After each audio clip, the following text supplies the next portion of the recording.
Welcome to this video series on using self-hypnosis to combat stress.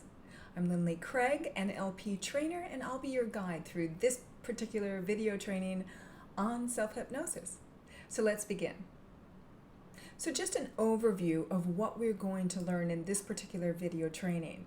The first thing is we're going to learn about why it is that we're talking about self-hypnosis in the first place.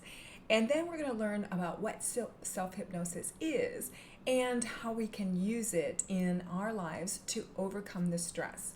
And then at the end of the entire video presentation, what I would ask of you is to just understand what you've noticed and take a look at what you've noticed about the training or the video that what came up for you? What did you learn that was new or different? Or what was re-emphasized to you or something that you already knew? All right, fantastic. Let's get started with why it is that we need to learn about self-hypnosis to help us combat stress. So most of us are being constantly bombarded by information coming in from our telephones, from our television sets, from every sort of device that we have, as well as from our work, our family, and just everywhere in our environment, bombarding us with all of this information, all of these decisions, all of these things that we are vying upon our time and our mental concentration. And so what we really need is a way for us to be able to step back from that. The result of all this information bombarding us is that we're losing ourselves and our direction of where we want to go because we're being influenced by so much stuff from the outside. In addition, we have challenges from work, we have challenges from our family, we have challenges from our friends.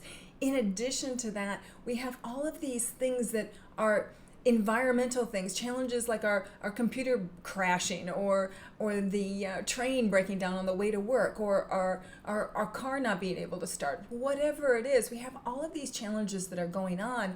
And basically what's happening is this pressure on us to be able to really think fast and really to have to make decisions in this ever-changing kind of landscape. And basically what we need to do is kind of understand that there's too much going on and that we need a way to reconnect with ourselves. We need our own space and time to be able to reflect about, number one, our own direction, but number two, what's really best for us.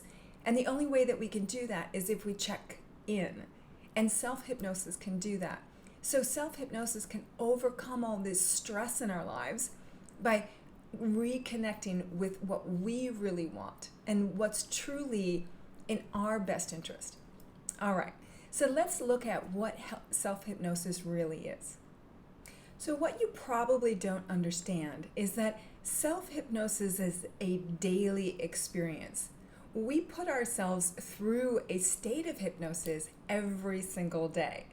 And that seems kind of weird, but if we define self-hypnosis or hypnosis by a certain wavelength of our brain, which we'll talk about in a couple of minutes, we actually go through that wavelength, that brain, that place of our mind running at a certain wavelength. We do that every night before we go to sleep and as we're going to sleep and every morning when we get up. So we experience this state of hypnosis every single day. And in addition, there are times that you're putting yourself in a state of hypnosis without even realizing it. So, when you get involved into something really deeply and you sort of lose track of time, that's a type of self-hypnosis. So you might be playing a game on your phone or going through Facebook sort of mindlessly. It's a state of hypnosis that you're putting yourself into. In addition, some of us have habits that we do on a daily basis, such as driving to work. And when we drive to work in the same route every single day, our brain has the ability to fill in that for us so that we don't actually have to use 100% of our concentration to get there. So what often happens is you go into a state of self-hypnosis, because by the time you get to your particular destination, you don't really remember which route you actually took. Even if it's the same route every single day, you can't really remember how many traffic lights you stopped at, or if you passed a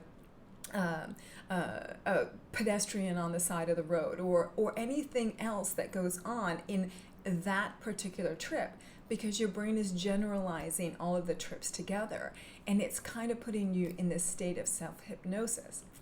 All right, so self-hypnosis is a deep state of relaxation. So we get this when the mind becomes distant from the concerns of our daily life. So when we fall asleep at night, we get to that place where we stop thinking about the day and we gently go and fall asleep. Now, some people have a harder time falling asleep than others, but once that sleep cycle kicks in, we're able to let go of the concerns of the day, and the mind is able to rejuvenate itself for the next day, storing all the things that it needs to store in that sleep time. So hypnosis is not wakefulness, and it's also not sleep. So it's the stage that we have that's in between those two things. So specifically, we look at deep sleep as a delta sleep.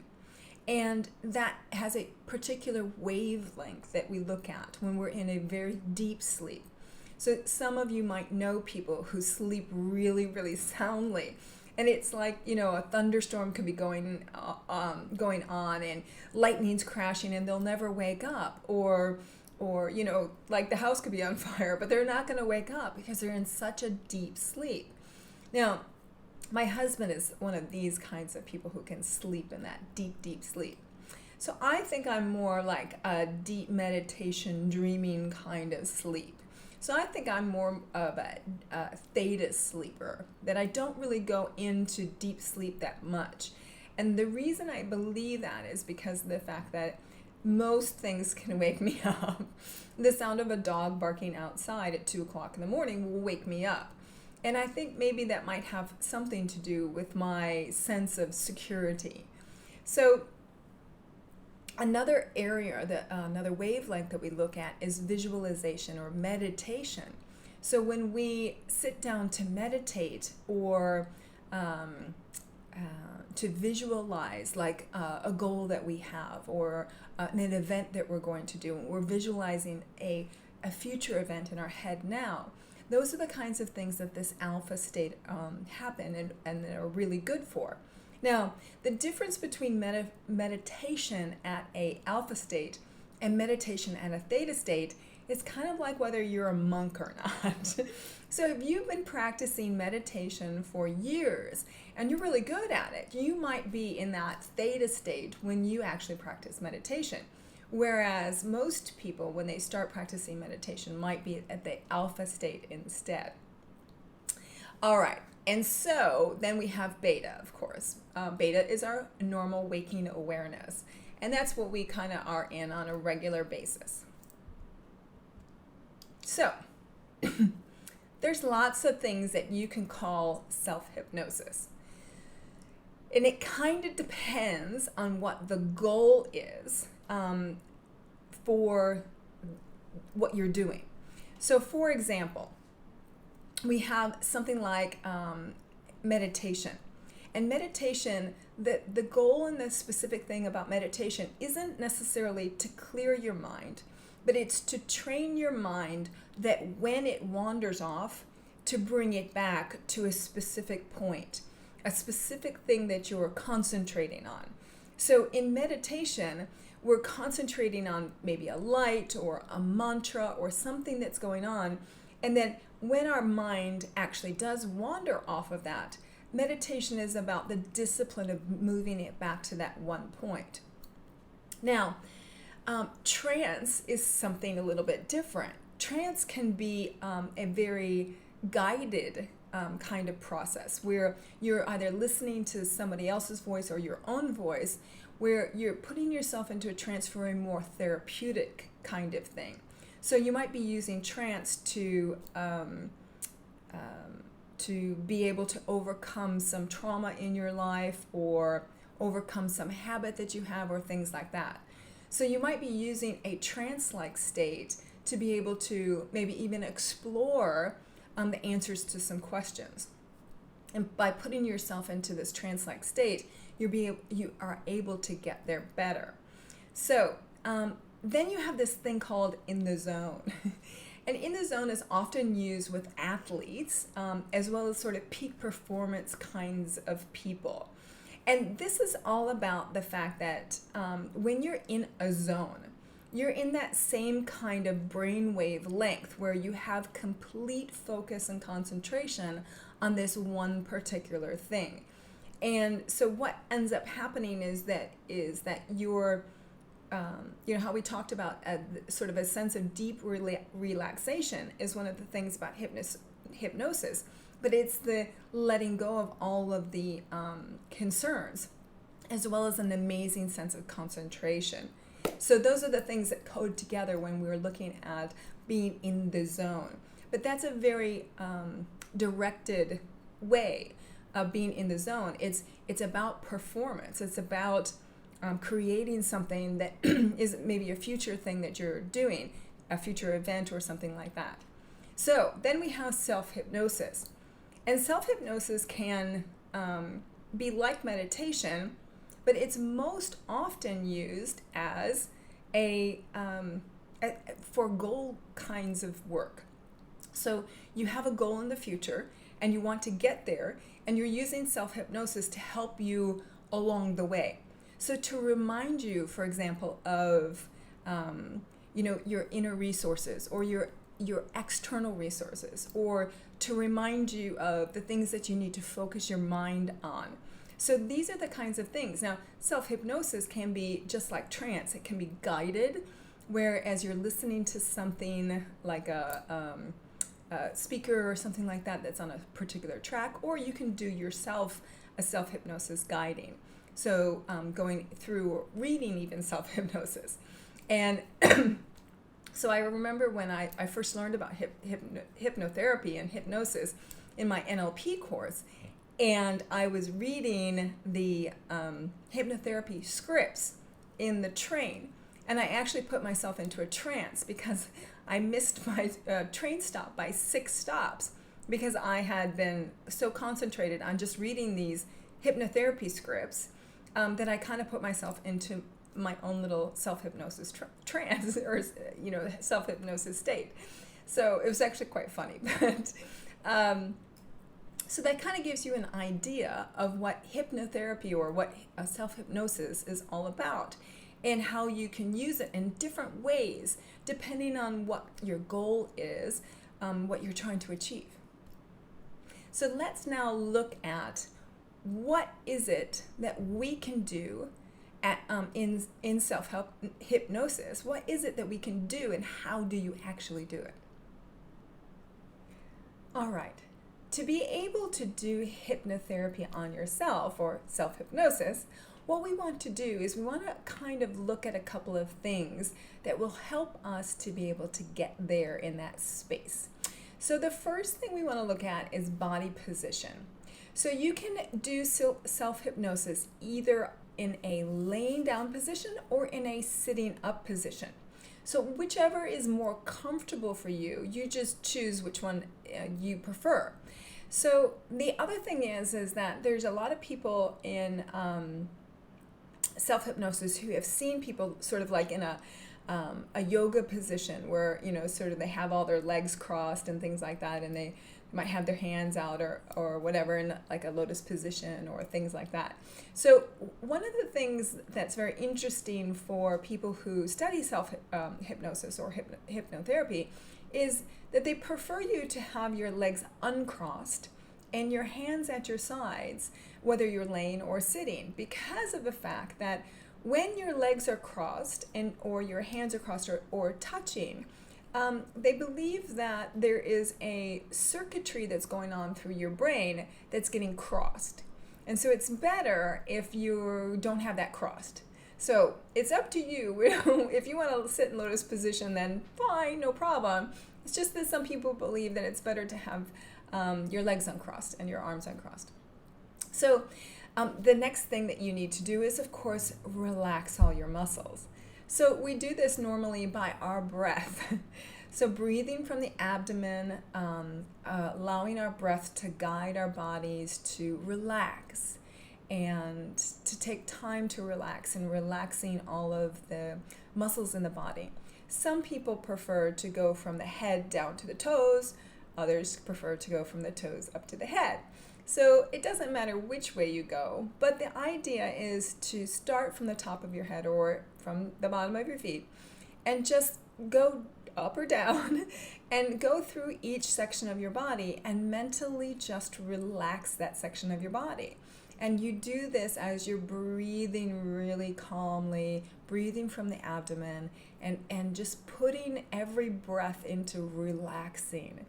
And sort of every exhale, you just sort of relax a little more. Okay, so that's the kind of idea about the body position. Now, voice tone. When we use voice tone for hypnotherapy, so if I'm guiding somebody else in hypnotherapy, I'm going to use a very different voice tone than when I speak to them on a normal basis. So the first thing I'm going to do is I'm actually going to slow my voice down quite a bit. So when I'm speaking to somebody in a hypnotherapy kind of session, then I'm going to be speaking much slower than I would normally speak.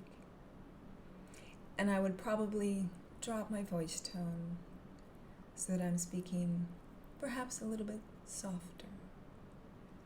And I'm going to be putting pauses into my sentences. And I'm going to be breathing throughout to help the person relax. And my voice tone might become more melodic and even. So those are the kinds of things that we would do in hypnotherapy. So this is the kinds of things that you want to do for yourself. Now, we all have this, sort of internal dialogue that we have. And most of the time that internal dialogue isn't really nice to us. And it really doesn't speak to us in a nice voice.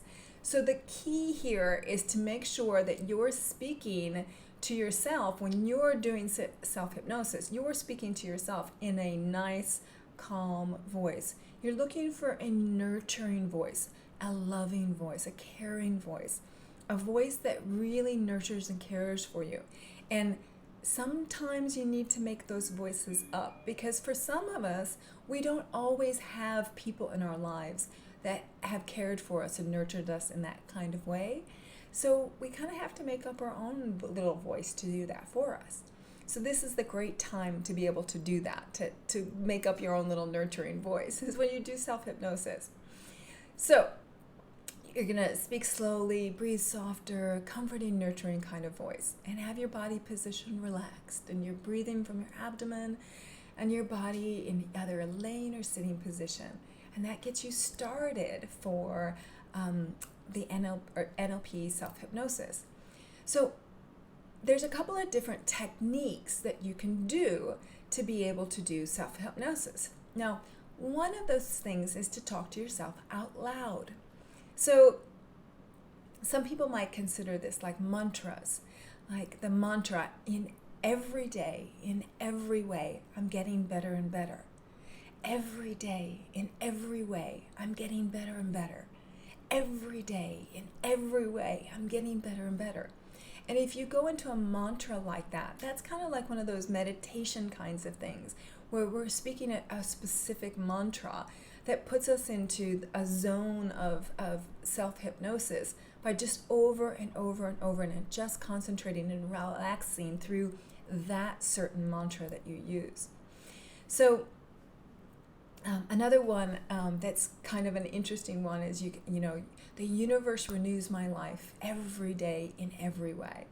The universe renews my life in every day in every way. So some of those kinds of things that we can talk about in a mantra kind of way, this is a really good time to use mantras, is in this self-hypnosis kind of way. Now, I have a friend of mine who is also one of my clients who uses this kind of thing to give her a preparation before she goes to present on stage. So she has her own thing that she says to herself out loud, actually in the girls' bathroom, before she goes on stage. And she has an entire dialogue that she says to herself in a self-hypnosis voice to get her prepped before she goes on stage. And it's really fantastic. And I witnessed it when I was coaching her through one of her presentations. And it was really fantastic. She has a really, really good system about self-hypnosis before a presentation. All right. Another technique is to have an external voice that's guiding you through self-hypnosis. And so you basically are listening to a pre-recorded voice. And there's a lot out there. So if you've ever heard of the company Learning Strategies has a lot of different varieties of this self-hypnosis kind of thing. And the gentleman who does it is Paul Sheely, and he's an NLP guy. And so he created all of these self-hypnosis recordings based on NLP. So it's really fantastic to do those kinds of stuff. And you can probably find out more information about that if you want to by contacting me. So anyway, or you can contact Learning Strategies. So guided pre-recorded kind of stuff. This is the one that I use most often. In fact, I use them pretty much every day. So I'll listen to a pre-recorded self-hypnosis kind of thing. Now, one of the times that I do this is when I run. So if I go out for a long run, I'm going to be listening to this kind of stuff rather than listening to music. Because when I'm running, I'm in that zone where I'm kind of letting go of all of the concerns of the day, of the week, of what's coming up or whatever. And I just let all that stuff go. And I'm not really thinking about anything other than my exercise, other than running. And by having this voice that's in my head that's telling me all these really fantastic things, it's a really good time for me to combine exercising with a little self-hypnosis. So another time that I use them is when I'm getting ready to do presentations or a big event or something like that. So they get me geared up for those kinds of things. Now, I had a client who I recommended to use these kinds of self-hypnosis or self-guided recordings, and I suggested to him that he use them. And he told me a story that he was in a boxing match, and it was his first boxing match that he'd ever been in. And he was so nervous about it. And what he found out was when he got into the ring and he put himself into the zone of knowing what he knew in his particular martial art and his boxing that he was doing, when he got himself into that zone, all of the voices from those tapes, or those recordings that he was listening to, came back to him. And because of those recordings, it gave him all of this extra added zeal in his performance. And because of that, he ended up knocking out the guy in the first round, which was really cool for his first boxing match.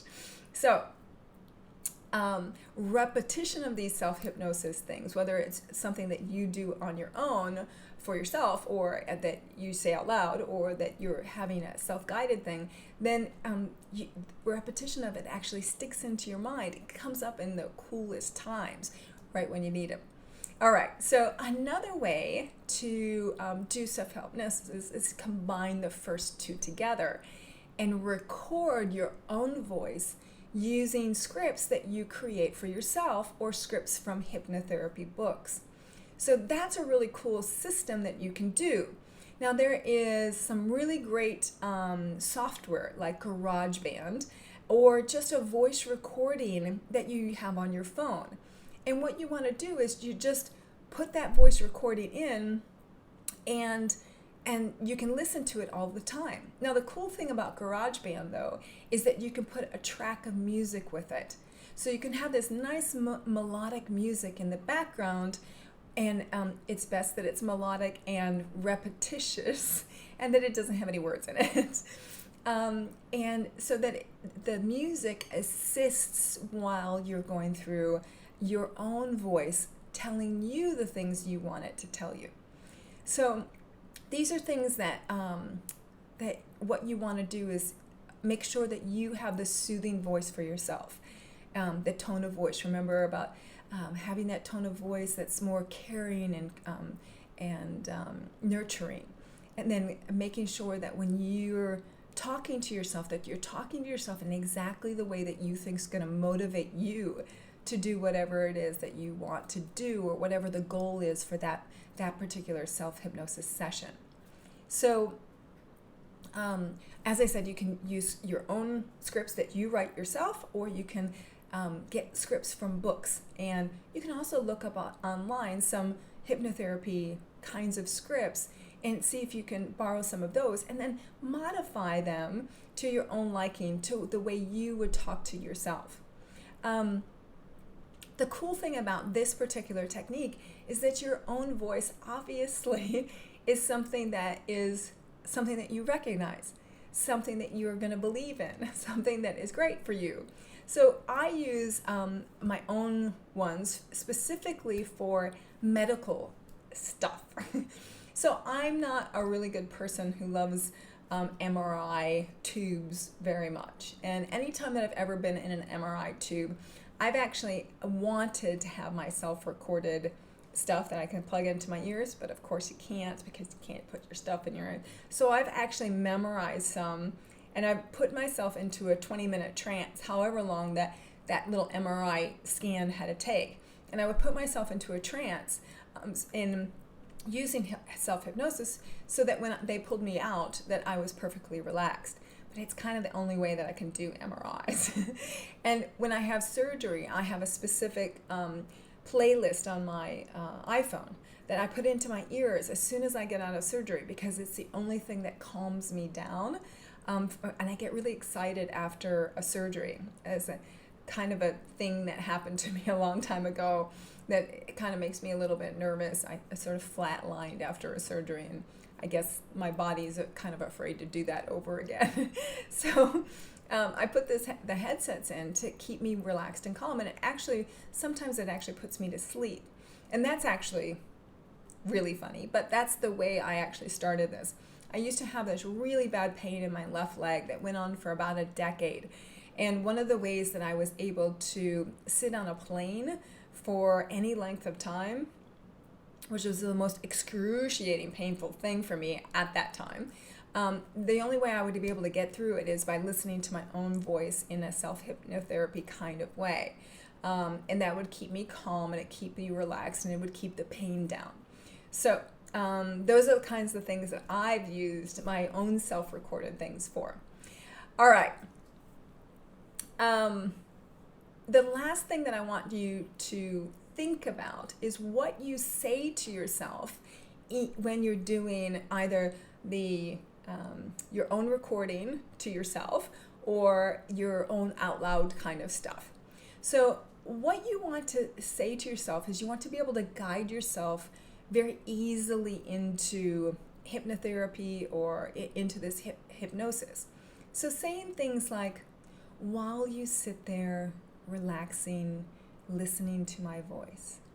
So when we say these kinds of things, we're guiding a person through their own experience. So we know that they're sitting there, we know that they're relaxing, we know they're listening to their voice, and then we can put something on the end of that, like, I know that I while you're sitting, listening to the sound of my voice, you'll relax even deeper and deeper. Every time I say the word relax, you'll relax deeper and deeper. So things like that. So you want to guide somebody's experience, your own experience, through this. So if you're going to lay down during your thing, that's how you normally would do it. Then you would say, as you lie there listening to the sound of your own voice, those kinds of things, okay? Another thing is to kind of assume things when you're talking to yourself. So you're going to assume that you're going to relax. So you might say something to yourself like, I wonder which leg will relax first, your left leg or your right leg. So we're basically assuming that you're going to relax, and we're just saying your left leg or right leg will relax first. Oh, it's a little curiosity. But it also helps to guide your mind into relaxation, continued relaxation. And that's one of those other words that you want to use is continue. You can continue to be motivated. You can continue to relax. You can continue to relax deeper. So it just assumes that you, as you're guiding yourself, is already relaxing as you talk, because you're saying continue to do so. All right. Let's see, what's another one? Using negatives. Using negatives is really fun. You can say things like, I don't want you to relax too quickly, right? So it's a kind of way of using the unconscious mind's inability to sort negatives. So when we say, don't think of a cat, your brain automatically thinks of a cat, and you can imagine what color cat you just thought of when I said don't think of a cat. So when we say things like, I don't want you to relax too quickly, what your brain hears is relax quickly. It kind of fudges around with that don't part. And the reason is it has to think about relaxing quickly first before it can sort of negate it. And so the first thing it does is it goes relax quickly, and that's what it hears first. And then it can try to negate it, but it's like the cat thing. When I say don't think of a cat, and then you think of a cat, it's already too late. You already thought of the cat, right? So it's the same kind of thing. We want to say don't relax too quickly, and then of course they're going to relax quickly. It's kind of fun. Anyway, so it's those kinds of things that you want to say to yourself to help you get into that state of relaxation. And then also say to yourself things that are, if you're trying to motivate yourself to do something, say things like you're going to be motivated easily and effortlessly, and that you're going to be relaxed and calm and things like that. So imagine the kind of state that you want to be in, and then guide yourself through that kind of state by using all these really great words like easily and effortlessly and continue to relax deeper and deeper. Those kinds of things. All right. So you can get a lot of this information if you want to from the internet or from hypnotherapy books or things like that. And they're really fantastic to use. So 3 techniques: either talk to yourself out loud, use a self-guided external one, or record your own voice. And those are really fun. All right. So this is all this self-hypnotherapy or self-hypnosis techniques for you to try. And that concludes our video on self-hypnosis and how to overcome stress using self-hypnosis. So I hope you can see how this technique about putting yourself into a relaxed state, getting back to your own goals, your own ideas of what you want in your life, and letting all those other influencers outside go for a while, and how this is going to help you to overcome the stress in your life. Of course, repetition is the key, so please go out and give it a try. And whether you use the technique that is your own voice out loud, or a guided technique from somebody else, or creating your own self-guided thing, which is a recording, it doesn't matter which way you go. Just give it a try and use it as much as possible. They're really fantastic, and I get a lot out of mine that I use. All right, so I hope to see you in the next video. Again, I'm your guide, Lindley Craig, helping to build a better you.